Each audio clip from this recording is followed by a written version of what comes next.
Welcome back to the Deep Dive. Hey there! We're tackling some really tough news this week. It's about those tragic events up in Minnesota. Yeah, the shootings targeting state lawmakers and their spouses. It's been all over the news. Exactly. So we've gathered a bunch of news reports, articles, trying to piece together what happened. And looking at the manhunt, too, right? Yes, the manhunt.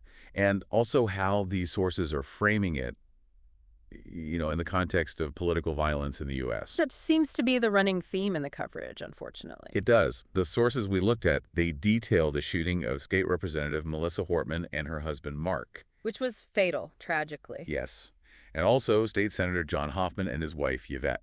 They were injured, but the reports say they're expected to survive, thankfully, and Yvette apparently shielded their child. That detail is in there, yes. Yeah. Just incredibly brave. But across the board, the sources call this a targeted act, political violence. No question. So our goal here, our mission for this deep dive, is to pull out the facts as presented in these sources. The timeline, what the authorities found, that kind of thing. Right. And then, like the sources do, kind of zoom out and see where this fits in the bigger picture of political violence today. Okay, let's do it. Where should we start? The timeline, maybe? Yeah, let's walk through the sequence of events based on what the articles piece together. Okay. It all started very early Saturday morning, June 14th. Right, around 2 a.m., wasn't it? A 911 call. Exactly. From Champlin, Minnesota, police respond. And they find Senator Hoffman and his wife, Yvette, shot at their home. Yes.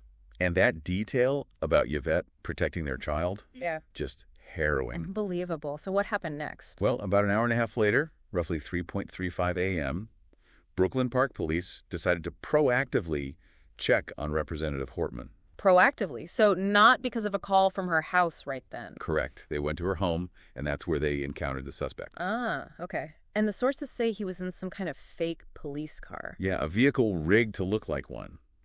And when the officers confronted him, well, things escalated fast. He fired at them. He did, according to the reports. Then he apparently fled back into the Hortman house. And this is the really awful part. Representative Hortman and her husband were killed inside the home. Yes. The sources say they were fatally shot inside, though the exact timing relative to the gunfire outside isn't perfectly clear. The suspect then fled the scene entirely. Okay, so he gets away from the immediate scene.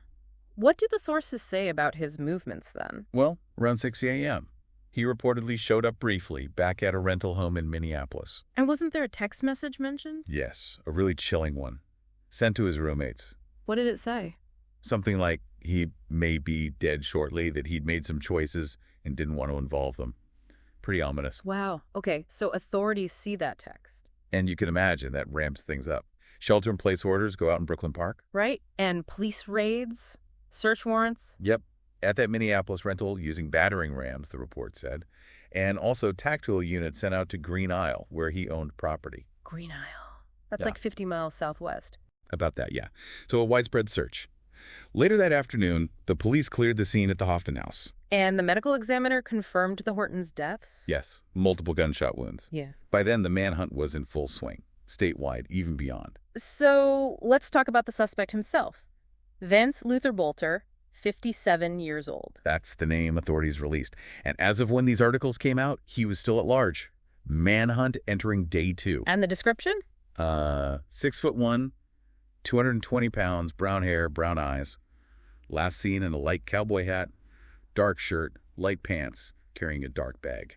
And crucially, the reports emphasize he was impersonating a police officer during the attacks, possibly masked. That's a key detail mentioned repeatedly, yeah, the impersonation aspect. And the FBI got involved pretty quickly. They did, offering a $50,000 reward for information leading to his arrest and conviction. And the warning was clear: consider him armed and dangerous. Absolutely, do not approach. Authorities also mentioned they thought he might be trying to leave the Twin Cities area. Did the sources say anything about accomplices? Or was it just him?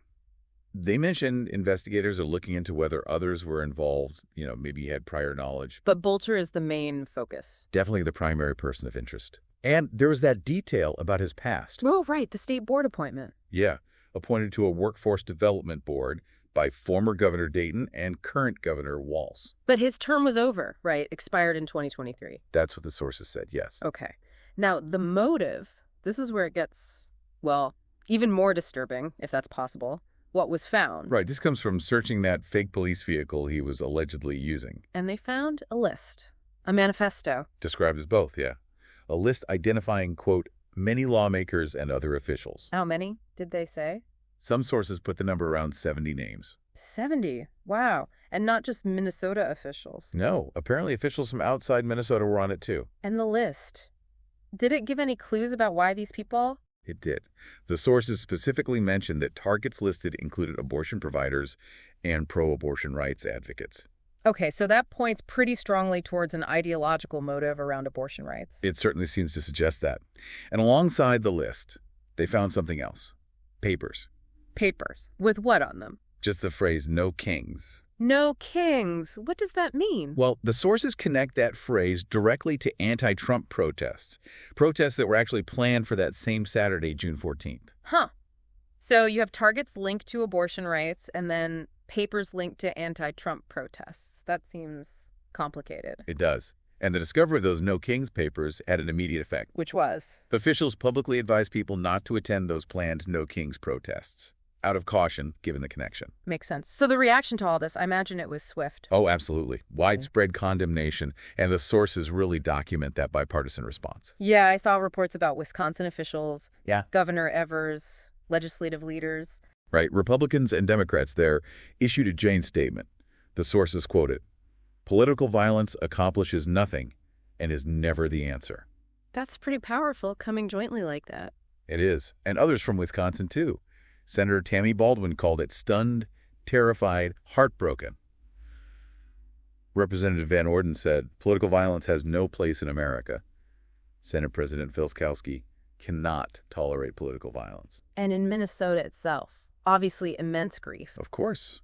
Governor Walz gave a very emotional statement about Representative Hortman. The House DFL caucus called it unspeakable. Senate DFL leader Murphy paid tribute. And the Republicans, too. Yes, Senate Republican Minority Leader Mark Johnson condemned the violence strongly. Even former President Trump weighed in. He did, a statement saying, quote, "Such horrific violence will not be tolerated in the United States of America." And national organizations. The National Conference of State Legislatures CEO, Tim Story, said, "We cannot and will not accept a nation where elected officials are targets." So, beyond the statements, were there practical security changes mentioned? Yes, reports indicated extra security measures were being planned for things like the upcoming state Democratic convention in Wisconsin, a direct response to these events. Understandable. Now, the sources also tried to put this into a larger context, right? This isn't happening in a vacuum. Exactly. They frame it as part of this broader, deeply troubling history and current trend of political violence in the U.S. Yeah, they mentioned historical examples, assassinations like Lincoln. Lynchings, violence against black people, even that 1954 shooting inside the Capitol building. It's a long, dark history. And experts quoted in the articles offered some thoughts on why maybe we're seeing a surge now. Right. One political scientist, Matt Dallek, suggested that maybe some of the norms, the unwritten rules that used to kind of keep a lid on this stuff, maybe they've weakened. The guardrails are down. Sort of. Yeah. He argues people pick up signals from the political culture around them. And there was another expert, Jacob Ware, a terrorism researcher. Yes. He noted that while political violence isn't new, this recent wave feels different. His words were more random and chaotic and more frequent. Random, chaotic, frequent. Yeah.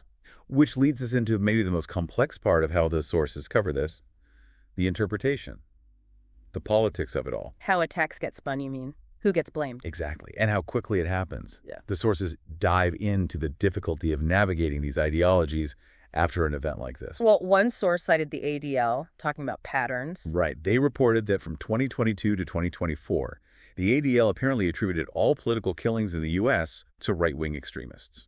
But that changed recently. Yes. In early 2025, there was an act linked to the Islamic State group. And Jacob Ware, that researcher, is quoted saying violence is now coming from all different ideologies. Okay, so how did that play out with this case, with Boelter, given conflicting clues, the abortion list, and the No Kings papers? Well, this is interesting. Despite the list targeting Democrats and abortion advocates and the anti-Trump slogan, the sources report that online, some conservatives latched onto the No Kings papers and his past appointment by Democrats. To argue he must be liberal. Essentially, yeah. To suggest he was aligned with the left.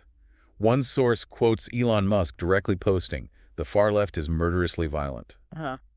So picking specific pieces of evidence to fit a narrative. The sources explicitly call this a pattern. They use the phrase like clockwork. Like clockwork. Yeah. That after any attack like this, partisans on both sides immediately look for evidence to link the attacker to the other side.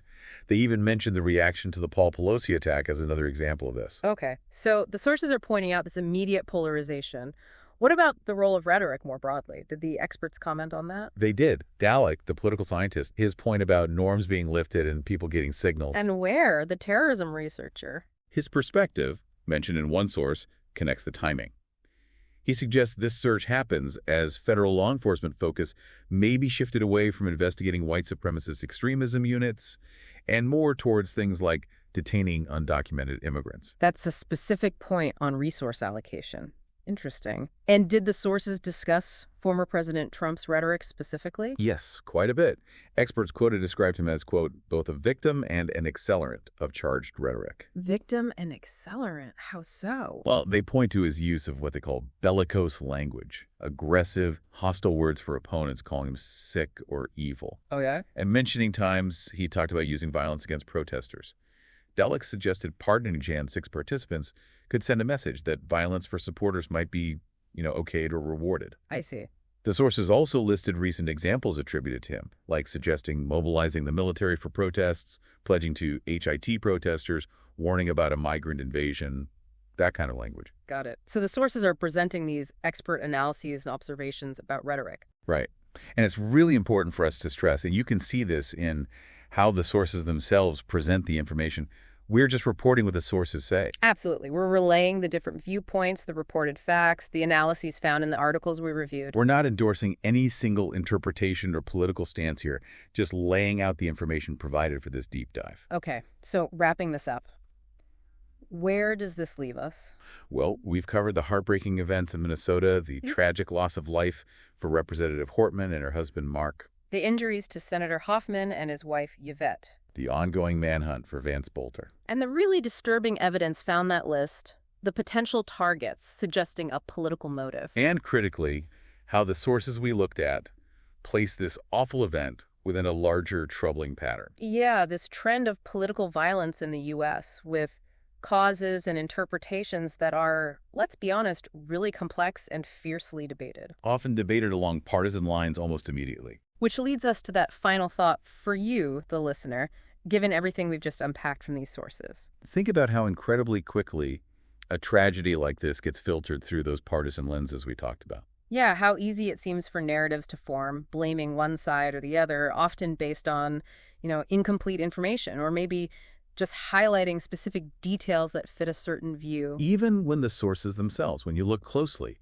paint a much more complicated, maybe even contradictory picture. So the question to ponder is, what does this consistent pattern, this almost instantaneous, often conflicting political interpretation described in these reports, what does it really tell us about the state of our political conversation right now? Definitely something to reflect on. Thanks for joining us for this deep dive.